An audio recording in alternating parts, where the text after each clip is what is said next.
Oh, welcome back, the student. This is the class of NEET or AIMS. The student who are the aspirants for the NEET examination. जो भी student है जो NEET के questions paper solve करना चाहते हैं और जिन्होंने NEET के लिए examinations के लिए फॉर्म भरा है वो सारे स्टूडेंट इस क्लास को ज्वाइन कर सकते हैं। इस क्लास की सबसे बड़ी खासियत ये है कि ये क्लास ऑल इंडिया स्टूडेंट्स के लिए फ्री ऑफ कॉस्ट है और अब हमने डिसाइड किया है कि पूरे भारत के स्टूडेंट्स के लिए अब हम फ्री क्लासेस चलाएंगे और यहाँ से चैप्टर वाइज यूनिट वाइज सारे प्रॉब्लम सॉल्विंग की जाएंगी यहाँ से। Is it here? तो हम बिना टाइम गवाए लेट स्टार्ट हियर दैट। लेकिन इस क्लास की एक खासियत होगी कि most of the lectures and the explaining problems of the unit wise here for the NEET or AIMS examination will be most of the English medium will use here the language. For Hindi mediums you can just write us on our YouTube channels. Okay, let's start here that paper 1, that is the worksheet we have designed. हमने ये worksheet design किया है chapter wise for 11th और 12th class based पर NEET और AIMS examination के लिए specially. So one by one, unit wise, units and dimensions, second chapter kinematics and dimension in motion in dimension, motion in 2 dimension, 3 dimensions, and laws of motions and something else more here. We have divided or classified the different worksheets according to the 11th and 12th classes here right now, guys. So let's start here studying the questions based on that. These questions you could see here that on the screen. जितने भी questions आप screen पर देख रहे हैं ये सारे questions previously आ चुके हैं examinations में. Is it here? तो I will suggest you to don't go with that anyway else means कोई भी question solve करने से कोई benefit नहीं, कोई फायदा नहीं है. आपको वही questions practice करने हैं जो earlier examination में आ चुके हैं. इस तरह से within 1 hour you can prepare for a 1 unit for the examination. Is it here? So let's come on please. Unit 2 we are starting here, that units and measurement. You will see that here how many questions altogether are there given here. So there are 20 years question have been collected here, that according to that here, right? So one by one, however I will not make you solutions for the all questions here. जो कुछ difficult question होते हैं और कुछ tricks होती है उन tricks पर हम इस chapter पे इस unit testing पर worksheet पे बात करेंगे. Is it here? So will not waste the time more here, that start the question 1.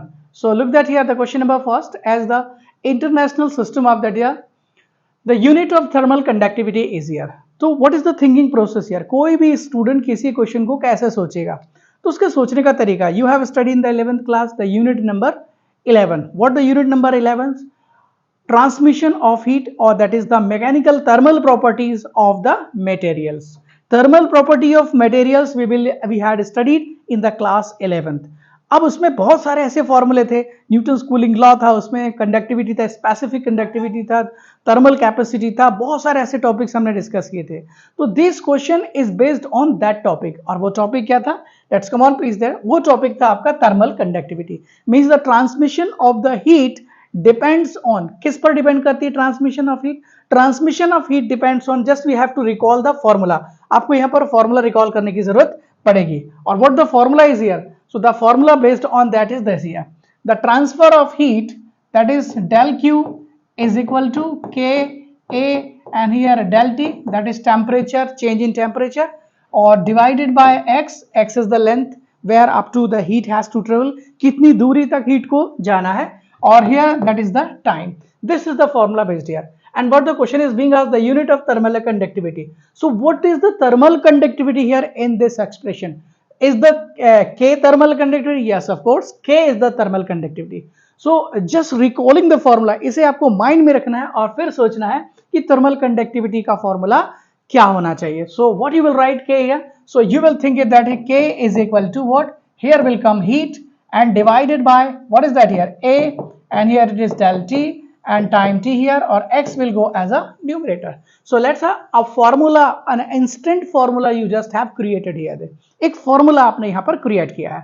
That is K depending on heat, length, area, temperature and time here. Is it here? So just look that here, unit of thermal conductivity. So you will see that here the unit of heat is what here? Joule, or the displacement unit is meter, the area unit is meter square, the unit of temperature is, it can be Kelvin, or here it will be time is second, the unit of that. Okay, so the trick I am telling you how you will predict the correct answer for that question. You will see that here The K is the temperature here. Right now, this is Kelvin. So the Kelvin, you can see the in the all four expression where the Kelvin is appearing. Here the Kelvin appearing, yes, inverse, Kelvin inverse, Kelvin inverse, Kelvin inverse. So Kelvin is not helping you to predict the right answer for that here. Okay, don't worry. So here joule upon second is being given here. So joule upon second is what here? Joule is the unit of work, and upon second it means this is the power unit. You have studied in the 10th class. जब work time के upon में होता है, is it here work is upon time, right now work upon time, then it is called that power, that is called the work done here that. So you will see that joule upon that power or unit of power is what here watt. So can you see this somewhere else is watt appearing here? अगर watt appear हो रहा है तो वहां पर second unit appear नहीं होगा, time appear नहीं होगा, और अगर joule appear हो रहा है तो time appear होगा. So you will see that here. Here what is appearing, here what is not appearing, here what is not appearing, here is what is appearing right now. So you will see that the answer B and C you have cancelled. आपने answer B और C को cancel कर दिया है. Is it? Now A and D, one of the correct answer is that here, right? So joule upon second, that is called watt. And here 1 meter is it here? Here 2 meters are here. Obviously 1 meter will get cancelled here. Is it here? So 1 meter as denominator is being left. And this will come to the numerator. ये numerator में आ जाएगा. Is it here? That is numerator to the power minus 1. So guys, tell me please, what is the right answer here? Meter to the power minus 1 and here meter to the power. So obviously C and B already have been cancelled here. So the two answers were left here. ये दो answer बचे थे. तो I think अब तक आप answer समझ गए होंगे कौन सा आंसर सही है. The right answer is A. A is the right answer. So आप लोग सोच रहे हैं इतनी आसान ट्रिक है किसी क्वेश्चन एग्जामिनेशन को क्रैक करना, क्वेश्चन को क्रैक करना, तो इसका जवाब है नहीं. There are some question which can be solve by this trick, but all the question can not be solve here. Examination crack करना कोई जादू और कोई मैजिक नहीं है. इसमें हमें एक लंबी मेहनत करनी होती है और एक कांस्टेंट डिसिप्लिन बनाना होता है. Is it here? तो इस ये कांस्टेंट डिसिप्लिन आप हमारी ऑनलाइन प्रोग्राम फ्री कोचिंग से बना सकते हैं अपने इलेक्ट्रॉनिक मीडिया घर से बैठे बैठे. Is that clear? Let's come on to the question number second we just coming here that here. What the question number second?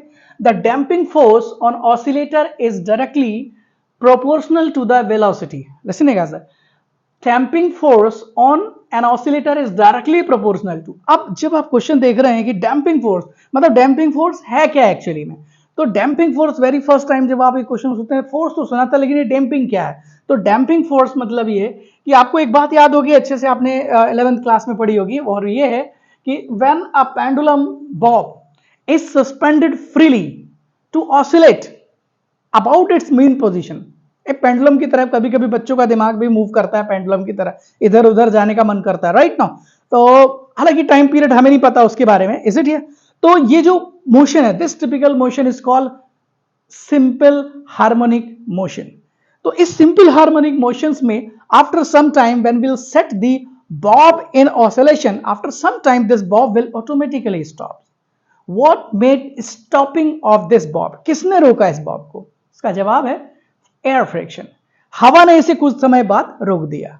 Is it here? So what how the air is और the resistance due to air is stopping this bob? इसका जवाब है by exerting some force. This force is called damping force. The damping force means what type of signals will be created here? इस तरह के signals बनेंगे, एक समय बाद ये signal faint हो जाएंगे.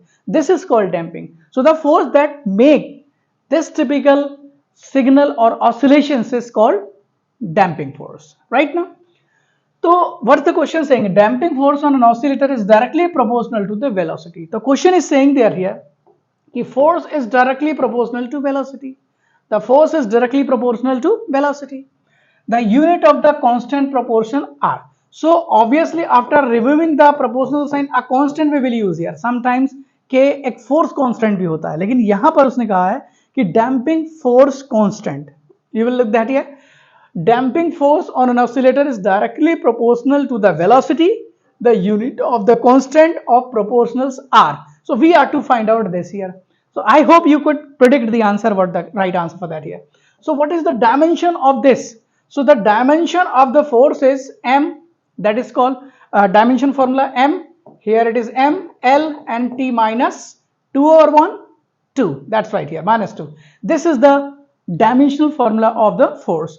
And what is the dimension formula of k? This we are to find. Or velocity is what here that.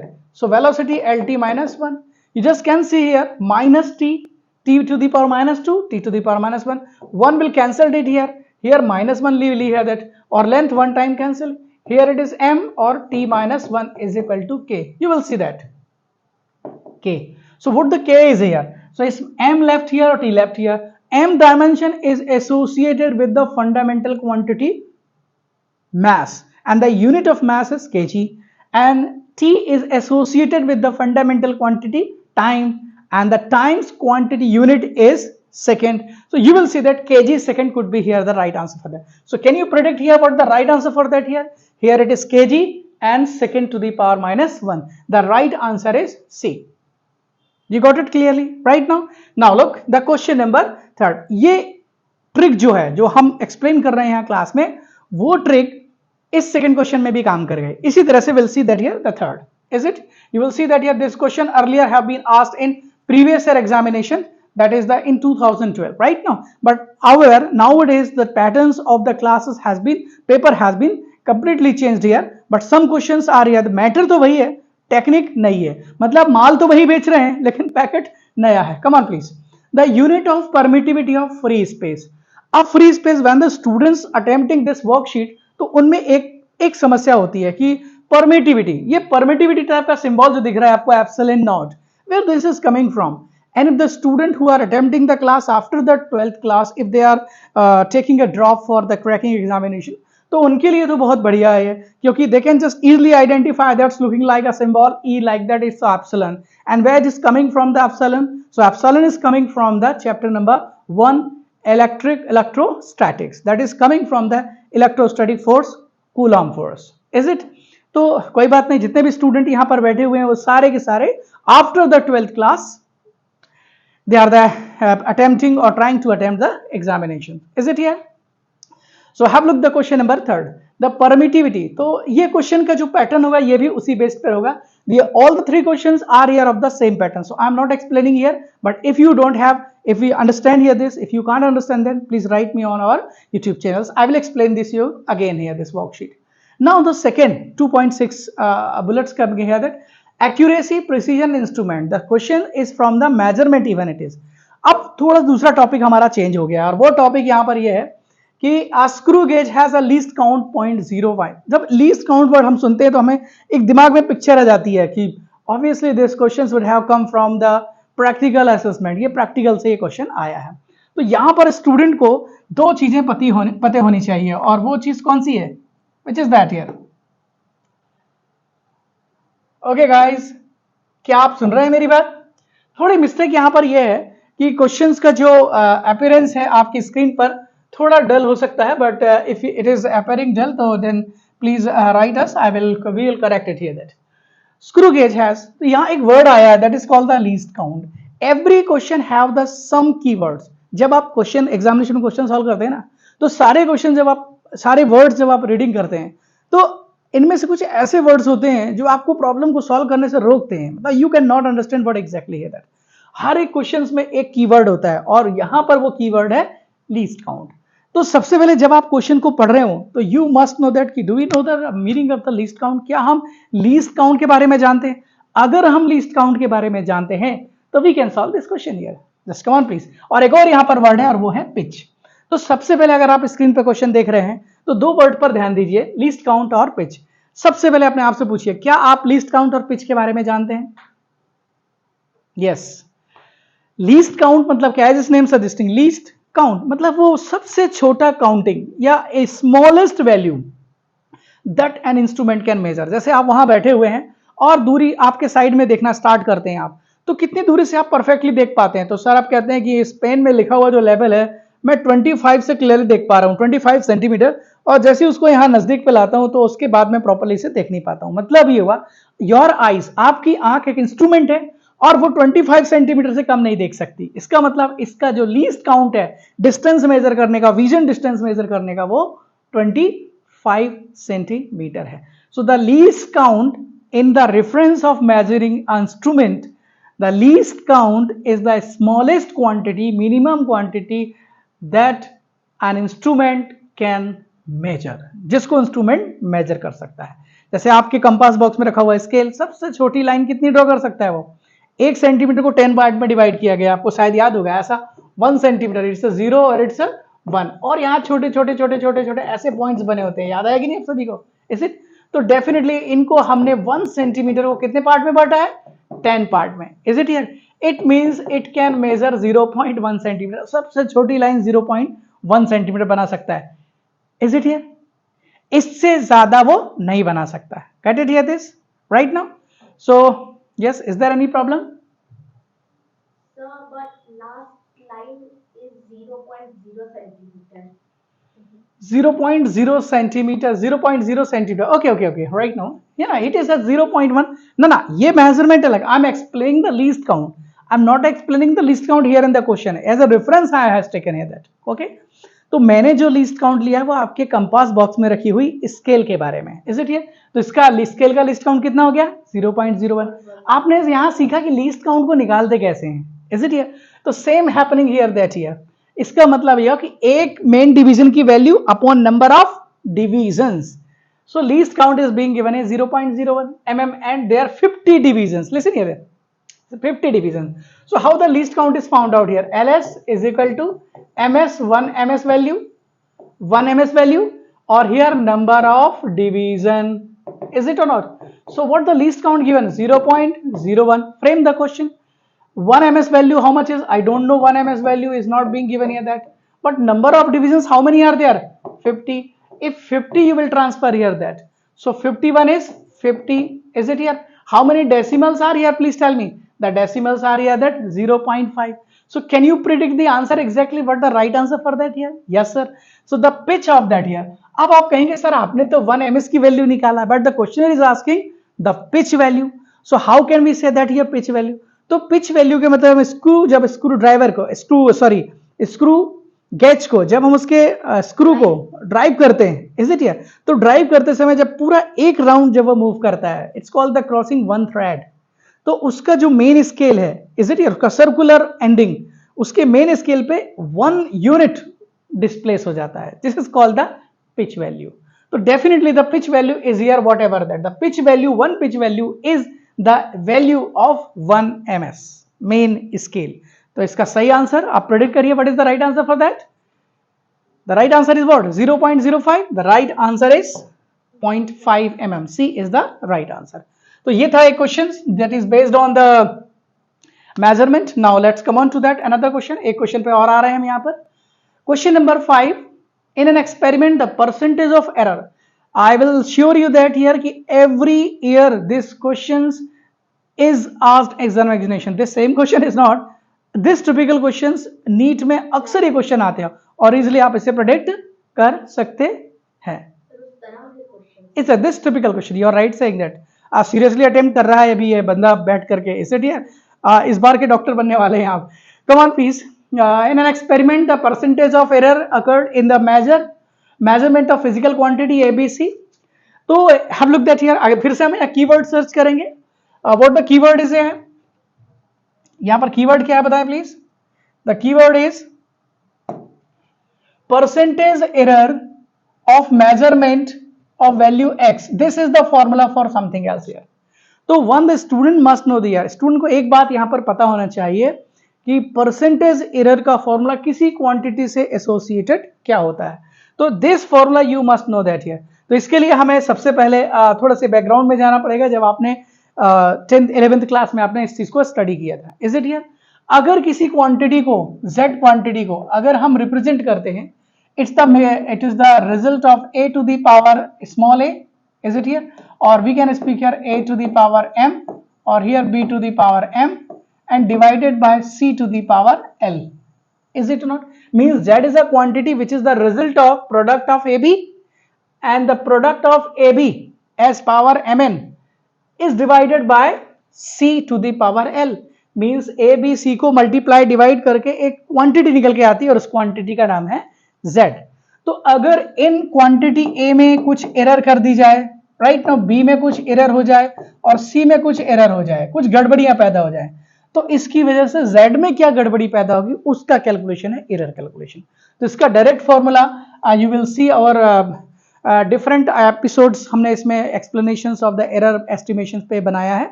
वो आप उसमें सर्च कर सकते हैं हमारे सेनको एजुकेशन के नाम से। अभी हम यहाँ पर क्वेश्चन सॉल्विंग और डायरेक्ट उन क्वेश्चन पे बात कर रहे हैं जो एग्जामिनेशन में आ चुके हैं और एक्सपेक्टेड है। Is it here? तो what the formula for that here? तो परसेंटेज का फॉर्मूला होगा del Z divided by Z multiply by 100 and m times the percentage error in A, is it here? And plus n time the percentage error in B, is it here? And plus L time the percentage error in C. This is the formula for calculating or estimating the percentage error in any physical quantity. तो आप समझ गए होंगे। अब इतना detail में आप worksheet में लिखेंगे नहीं, आप इसको बैकग्राउंड में रन करेंगे माइंड में कि कैसे होता है ये। तो you will see that here quantity as a product में और यहाँ क्वांटिटी एज ए डिवीजन में। तो क्वांटिटी प्रोडक्ट में हो या डिवीजन में हो, this quantity is called the relative error और multiply by 100 is called percentage error.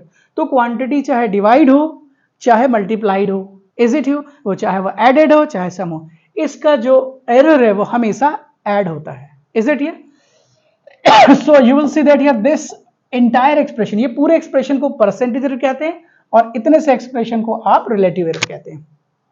तो you will see that here what is the percentage error in the different quantities here. तो formula आपको clear हो गया होगा।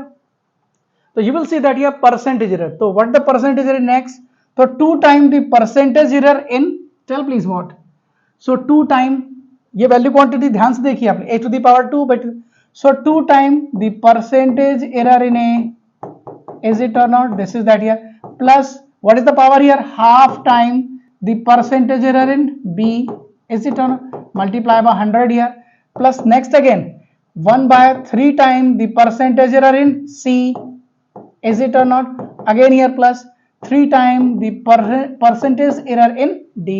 So you will tell this, I will not write more here that, देखिए 2 times the percentage error in A, तो percentage error A में कितना है, tell please, what is the percentage error in A?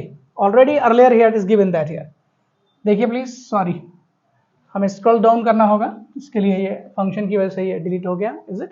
You will see that here, so 2 time the percentage error, तो percentage error in A how much is that, 1%, और उसका double 2 times, तो what is the percentage error in A, tell please, percentage error in A is what, जल्दी से predict करिए please, percentage error in A is what, 2 time the percentage error in A is what, 1, और how much is half time the percentage error in, what is that here, 2, this is the percentage in A, it's in B, it's in C, it's in D. Sometimes student, ये sequence कभी कभी अलग होता है, student बोलता है sir ने तो समझा दिया है कि बस हमें बेस को ऐसे कैलकुलेट करना है और एक के बाद एक वैल्यू रखना है, लेकिन कई बार क्वेश्चन में ये सीक्वेंस जो होता है वो अलग अलग होता है, A B C not, sometimes B C A और sometimes C B A, right ना। तो अभी आप देखिए A associated with 1%, B associated with 2%, C associated with 3% and D associated with 4%. So 2 time error in A, is it here? 3 time, half time the error in B, or 2 times again here, that what is the power, 1 by 3 times the power in what here, error in C, that is 3%, or last the power is what, 3 times the percentage error in D, how much is that please, 4%. तो अब आप इसके लिए क्या calculation करेंगे, 2 1 is 2, half double time के और 2 2 cancel, 2 plus 1 कितना 3, और यहाँ 3 3 कैंसिल, 3 plus 1 4, और 3 4s are 12, 12 and 4 how much is 16%. So please predict here what is the right answer for the 16%. C is the right answer for that here. Got it here? तो इस तरह से 2 questions आपने error estimation पर solve किया, is it? तो इन questions को solve करते समय एक बात आप ध्यान रखिए, every question has a thematic keyword, उस पर आपको फोकस करना है, सेल्फ एनालाइज करना है कि what the question that we can not, that will help us to solve the question, जो हमको क्वेश्चन को सॉल्व करने में मदद करेगा। इसी तरह से इन क्वेश्चंस को भी आप सॉल्व कर सकते हैं, इज इट हियर? अब अगर आपको ये बात मेरी समझ में आ गई होगी तो क्वेश्चन नंबर उसी पैटर्न पर है जो एक साल और पूछा गया 2010 में। ऐसे क्वेश्चन कई बार मेंस में भी आते हैं जो यहाँ पर लिखा हुआ 2010, if the error in the measurement of radius square 2% then error in the determination of volume is, तो how can we solve this question here? तो यहां पर स्टूडेंट कहेगा सर इस तरह का पैटर्न क्वेश्चन नहीं है, यहाँ क्वांटिटी, तो विच क्वांटिटी इज टॉकिंग अबाउट, किस क्वांटिटी के बारे में बात कर रहे हैं ये? जिस क्वांटिटी के बारे में बात कर रहे हैं वो है रेडियस ऑफ द स्फीयर। तो रेडियस ऑफ द स्फीयर कहां मिलती है, where we find your radius of the sphere? So radius of the sphere is found here 4/3 pi r cube. This is the formula for the volume of sphere. So volume of sphere you will see that here the third degree मतलब volume of the sphere is depending on third power of the radius. तो क्या 4/3 error करेगा? नहीं। Pi will cause the error in the quantity? No, क्योंकि pi तो fix है। Quantity वो error करती है जो मेजरेबल होती है, जिसे आप मेजर करते हैं। तो 4/3 pi will not cause any error. तो which will cause error? The R radius will cause the error here. So what the radius here, you will see that here. So 3 times the percentage error in R multiply by 100, you will see that here. Got it? So what is the percentage error in that here? So 2% is the error in radius. So here it is 2 or 3 2s are what? 6. Can you predict the right answer for that here? Yes sir. The right answer is 6% is that here. इस तरह से एक एक period 40 minutes भी अगर आप हर एक unit में देते हैं तो I assure that with in 1 month first 15 unit you will prepare for the 11th class or first 15 next 15 unit you will prepare for the 12th class। इस तरह से 11 12 दोनों मिला करके आप अपने नीट फिजिक्स एग्जामिनेशन को क्रैक कर सकते हैं। Is it here? आज के लिए इतना काफी है, और भी कुछ नेक्स्ट एपिसोड में हम आपसे कुछ और क्वेश्चंस पर इस पे बात करेंगे। Thank you very much, have a nice day.